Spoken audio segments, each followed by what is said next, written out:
Hello बच्चों, कैसे हैं आप सब। इस वीडियो में हम पढ़ेंगे रैशनल नंबर्स फॉर क्लास 7। देखिए बच्चों, रैशनल नंबर एक ऐसा कॉन्सेप्ट है जो बच्चों को काफ़ी दिक्कतें करता है। कुछ कुछ बच्चों को उनकी छोटी छोटी इश्यूज होती हैं जो क्लियर नहीं होती है, डाउट्स होती हैं जो क्लियर नहीं हो पाती हैं। उसके कारण से जो आगे की चैप्टर्स होती हैं उनको समझ में नहीं आता है। तो आइए इस वीडियो के जरिए हम सॉल्व करते हैं, कुछ प्रॉब्लम्स कॉन्सेप्ट सीखते हैं और ट्राई करेंगे कि आपके सारे डाउट्स क्लियर हो जाएं। तो स्टार्ट करते हैं rational numbers for class 7। Rational number start करने से पहले आइए हम पुराने कॉन्सेप्ट्स को एक बार थोड़ा क्लियर कर लें, जो कि हमें यूज़फुल रहेगा रैशनल नंबर सीखने के लिए। तो पहला चीज़ है नेचुरल नंबर। आप सबको ही जानते हैं नेचुरल नंबर क्या होता है। नेचुरल नंबर्स वो नंबर्स हैं जिनसे हम काउंटिंग स्टार्ट करते हैं, किसी भी चीज़ को काउंट करते हैं। ऑब्वियसली वो 1, 2, 3, 4 डॉट डॉट ये सब नेचुरल नंबर्स हैं। तो ये कहाँ तक जाती हैं ये नेचुरल नंबर्स। अगर आपको कोई बोले कि लार्जेस्ट नेचुरल नंबर बताओ या ग्रेटेस्ट नेचुरल नंबर, तो आप क्या बोलेंगे? शायद आप बोलेंगे 1,00,000 तो आपने बोला 1,00,000 तो मैं बोलूँगा 1,00,000 प्लस वन, वो उससे बड़ा हो जाएगा। तो इस तरीके से हम कोई लार्जेस्ट नेचुरल नंबर नहीं बता सकते हैं। एक्चुअली लार्जेस्ट नेचुरल नंबर होता है infinity. Infinity biggest, bigger than the biggest number, ठीक है, जो आप इमेजिन कर सकते हो। ये नंबर लाइन पे आपने देखा होगा, हम नंबर लाइन का कॉन्सेप्ट भी पढ़ेंगे धीरे धीरे। तो नेचुरल नंबर क्या होगा? जो जिस नंबर के साथ आप काउंट कर रहे हैं वो नेचुरल नंबर होगा। Next, whole numbers. Whole number क्या होता है? आपका जो नेचुरल नंबर है 1, 2, 3, 4, 5, इसमें ये जो नेचुरल नंबर है इसमें आप जीरो इंक्लूड कर लें, मतलब आप जीरो से स्टार्ट करें, तो वो सेट ऑफ नेचुरल नंबर्स होंगे।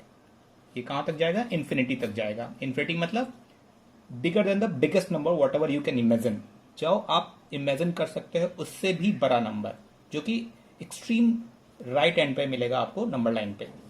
तो होल नंबर क्या हो गया? आप नेचुरल नंबर्स में जीरो इंक्लूड कर दो, वो हो गया होल नंबर। नेक्स्ट है इंटीजर्स।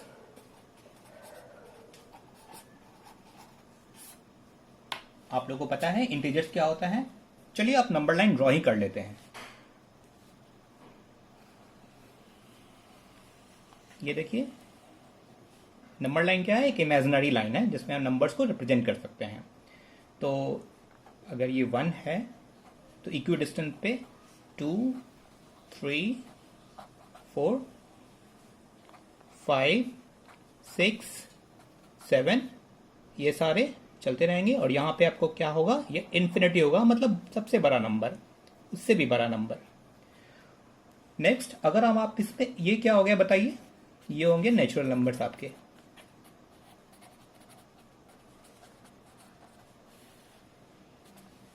अब आप इसमें जीरो इंक्लूड कर दीजिए, तो जीरो और 1 का जो गैप है वो 1 और 2 के गैप के बराबर होगा। सिमिलरली तो यहां जीरो अगर इंक्लूड कर दिया तो वो होल नंबर हो गया। देखिए बच्चों, आपको कोई भी कॉन्सेप्ट समझने में दिक्कत हो वीडियो के दौरान, देखने के दौरान, तो आप उस वीडियो को रिवाइंड करके देखिए, फिर से देखिए, बार बार देखिए, समझ में आ जाएगा। अगर फिर भी समझ में ना आए तो मुझे कमेंट करके यहाँ पूछ सकते हैं कि मेरे को ये कॉन्सेप्ट, यहाँ पे चीज़ उस टाइम के दौरान, यहाँ इस वीडियो में उस टाइम के दौरान मेरे को वो चीज़ समझ नहीं आई, तो मैं आपको क्लियर कर दूंगा दूसरी वीडियो बना करके। तो स्टार्ट करते हैं। नेक्स्ट इसके बाद क्या है? इंटीजर्स। तो हमें सीखना है इंटीजर्स। तो देखिए बच्चों, यहां से 1, 2, 3, 4, 5 ये नंबर लाइन के राइट साइड चल रहा है।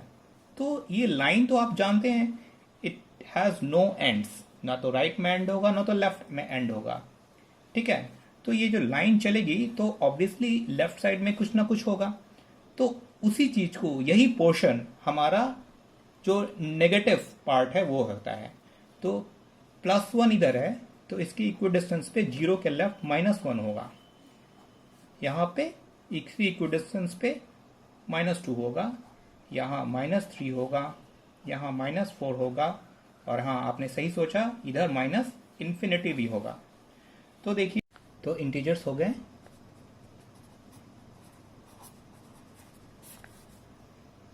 माइनस इन्फिनिटी, फिर ये नंबर्स बढ़ेगा, -5, -4, -3, -2, -1, 0, 1, 2, 3, 4 प्लस इन्फिनिटी तक। ये हो गया आपके इंटीजर्स। नेक्स्ट हम पढ़ेंगे फ्रैक्शंस।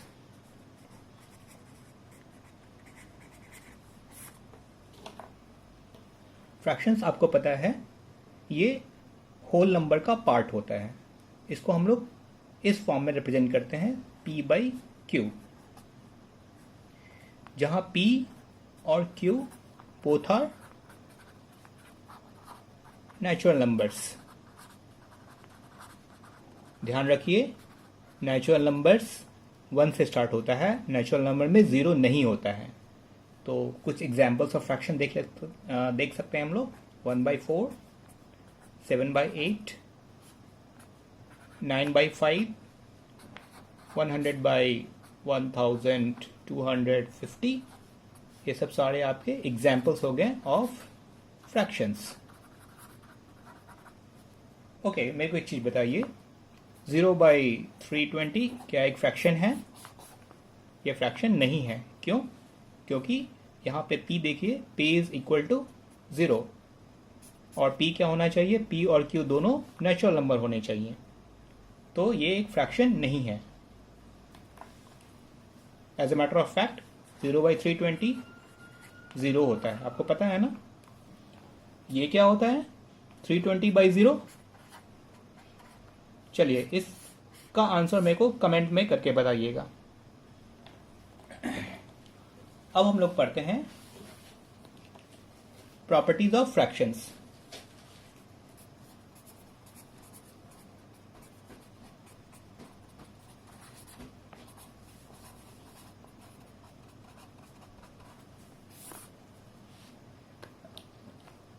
पहला प्रॉपर्टी, अगर कोई फ्रैक्शन p/q है तो कोई नेचुरल नंबर m के लिए, m क्या है? m is a natural number.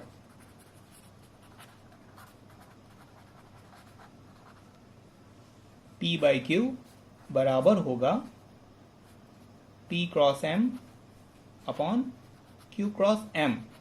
कहने का मतलब है कि आप न्यूमरेटर और डिनोमिनेटर में कोई पर्टिकुलर एक ही नेचुरल नंबर से मल्टीप्लाई कर ले तो वो फ्रैक्शन चेंज नहीं होता है। फॉर एग्जाम्पल 3/2 ले लेते हैं एक फ्रैक्शन।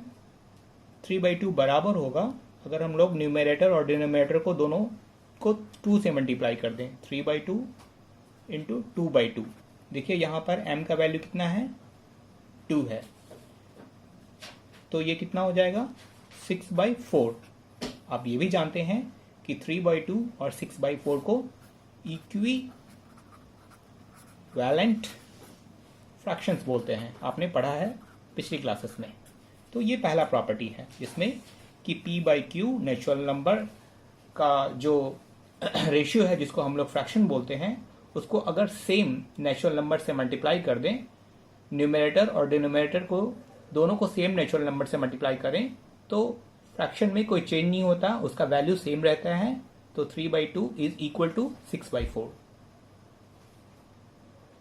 देखते हैं फ्रैक्शंस की दूसरी प्रॉपर्टी, प्रॉपर्टी नंबर 2। इसमें क्या है कि अगर p/q एक फ्रैक्शन है तो p/q will be equal to p divided by m upon q divided by m। Once again, m क्या है? m is a common divisor, common divisor of p and q। Example देख लीजिए, जैसे 8/4 ले लेते हैं या 8/6 ले लेते हैं।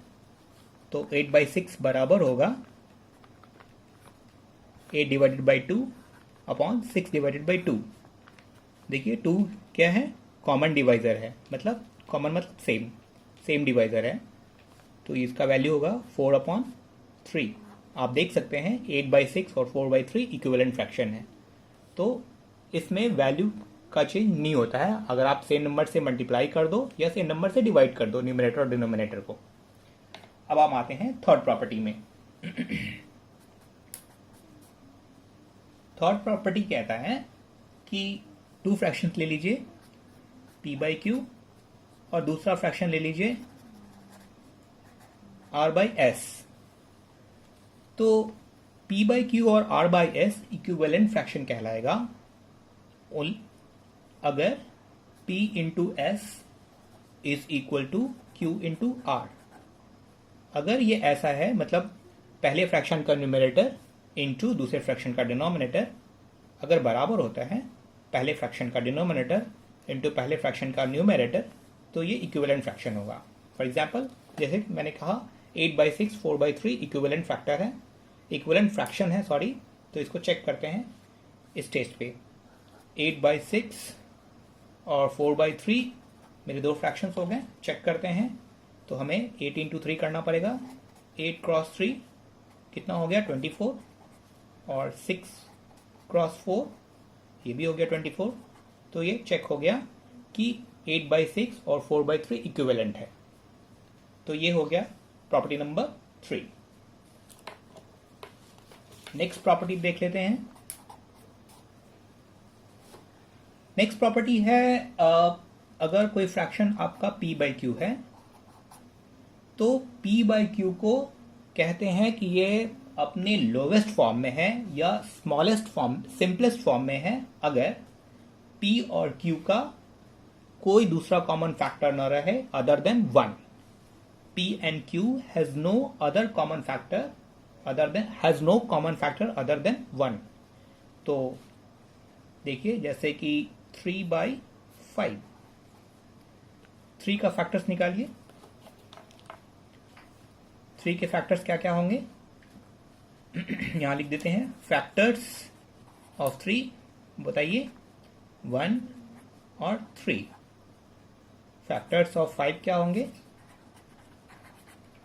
आपको पता है फैक्टर्स के बारे में? फैक्टर्स ऑफ 5 क्या होंगे? यहाँ पे इक्विवेलेंट इक्वल का साइन नहीं होगा, यहाँ पे आप कोलन दे सकते हैं, सेमी कोलन या कोलन दे सकते हैं। कोलन दीजिए।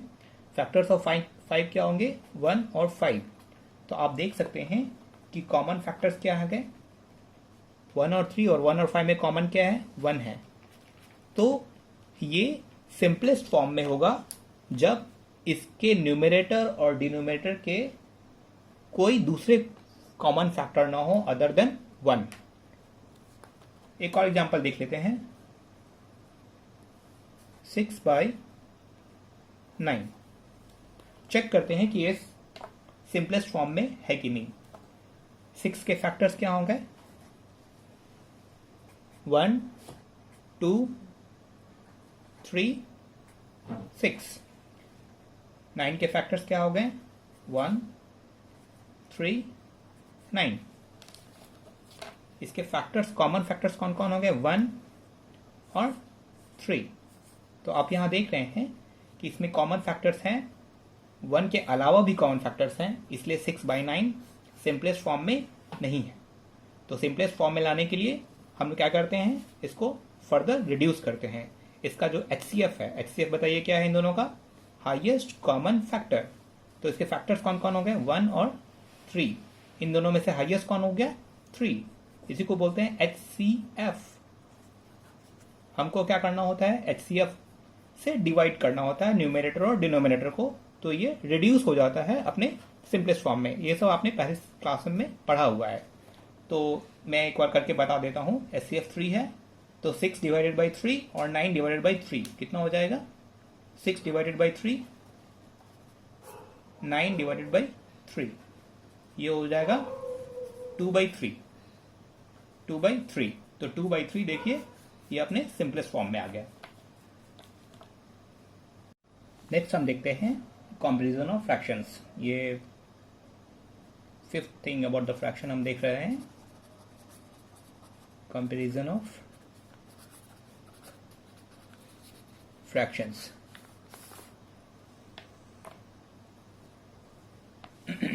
देखिए P बाई क्यू और R बाई एस। दो फ्रैक्शन ले लेते हैं, तीन केस हो सकते हैं।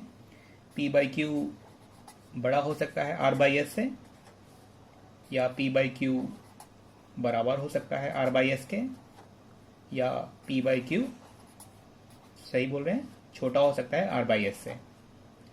तो P बाई क्यू बड़ा होगा R बाई एस से, ऐसा कब बोल सकते हैं?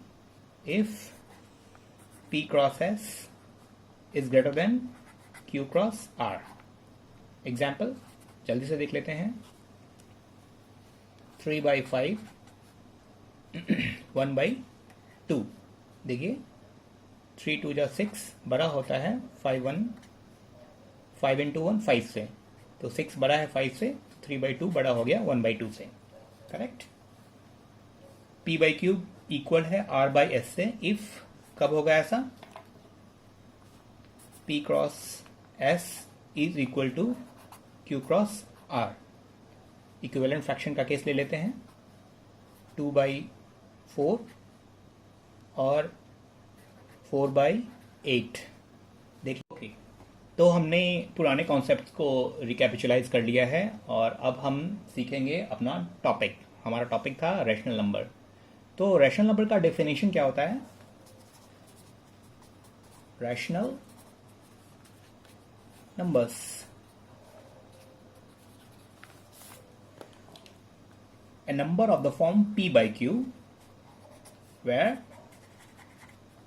P and Q are integers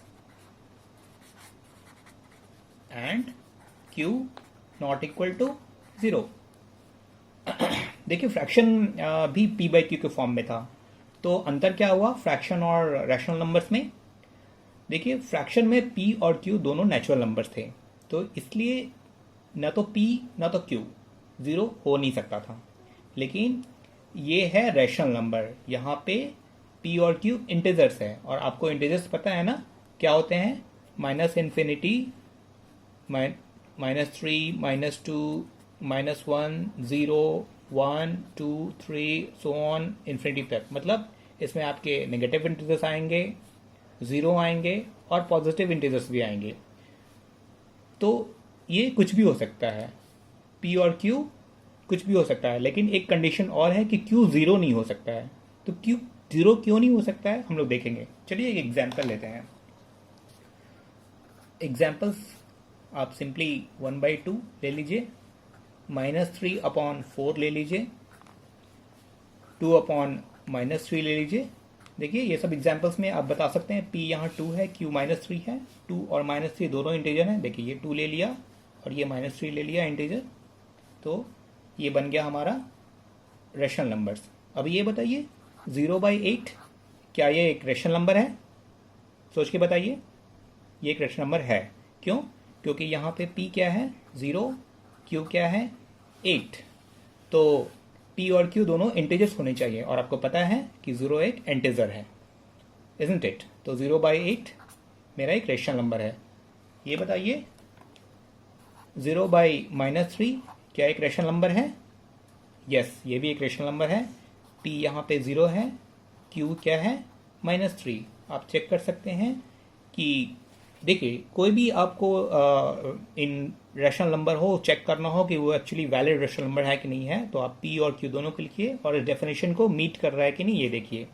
P 0, Q -3 both are integers and Q should not be equal to 0। Sorry मैंने यहाँ पे हैशटैग बना दिया, ये नॉट इक्वल टू है, this is not equal to ऐसे लिखते हैं हम लोग। तो Q नॉट इक्वल टू 0 है। चलिए एक और एग्जांपल लेते हैं। 3/0 क्या एक रैशनल नंबर है? चेक करते हैं। P का वैल्यू है 3, Q का वैल्यू है 0। चलिए P तो हमारा इंटीजर हो गया, Q भी इंटीजर हो गया, तो क्या एक रैशनल नंबर हुआ? नहीं हुआ। क्यों? क्योंकि रैशनल नंबर के डेफिनेशन से Q 0 के बराबर नहीं होना चाहिए। Q should not B 0, Q cannot be 0, denominator cannot be 0। तो this is not a rational number। Next एक और एग्जांपल लेते हैं। -3/0 या -8/0। ये बताइए जी हाँ, बिल्कुल सही, -8 एक इंटीजर है, q भी 0 एक इंटीजर है, लेकिन ये 0 डिनोमिनेटर में आ गया। यहाँ पे इस रेशनल नंबर में जो कि हम लोग चेक करना चाहते हैं वेदर ये वैलिड रेशनल नंबर है कि नहीं, डिनोमिनेटर 0 हो गया, इसलिए ये एक रेशनल नंबर नहीं है। This is not a rational number. क्यों? क्योंकि ये डेफिनेशन को मीट नहीं कर रहा। डेफिनेशन कहता है कि p और q दोनों इंटीजर हो, ये दोनों को तो मीट कर रहा है, लेकिन q 0 नहीं होना चाहिए। देखिए यहाँ पे 0 हो गया, तो ये एक रेशनल नंबर नहीं है। जल्दी से कुछ फैक्ट्स चेक करते हैं। स्टेटमेंट है every fraction is a rational number. Check करते हैं ये ट्रू है या फॉल्स। तो फ्रैक्शन लिखते हैं, कोई एक फ्रैक्शन लिखिए।